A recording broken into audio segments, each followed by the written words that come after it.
Μανώλη. Γεια σου κύριε Χαριλέ. Τι γίνεται εκεί πέρα? Καρές και πανηγύρια κύριε Χαριλέ. Καρές και πανηγύρια. Ναι. Δηλαδή. Η κόρη του κύριου Σωτήρη του Τσαλαξή. Παντρεύεται σήμερα. Νάτι. Δες τον κύριο Σωτήρη. Καμαρώνης αγύφτικος και πάλι. Έρε πλάκες. Συγκέσιο. Όχι, έρωτα. Έρωτας. Έρωτα στρατηγέ μου. Έρωτας κεραυνοβόλος. Και πού κεραυνοβοληθήκανε? Εκεί στα μπάνια τα ανακατωμένα? Όχι. Σε ένα πάρτι. Πάρτι. Τι πάρτι? Ένα από αυτά που, πώς τα λένε, που πάνε τα αγόρια και κορίτσια και χορεύουνε rock and roll.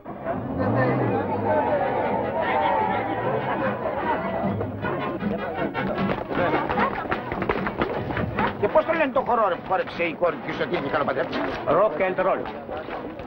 Το ξέρεις στρατηγέ μου. Δεν είναι αυτός που αρπάζει ο καβαλιέρος σαν παιχνιβάλι στην τάμα του και της φέρνει το κεφάλι κάτω και τα πόδια πάνω? Ακριβώς. Ακριβώς. Ωραίος χορός. Ήθελα να τον χορέψω κι εγώ. Αλλά με αυτόν που τον εφεύρε. Να τον αρπάξω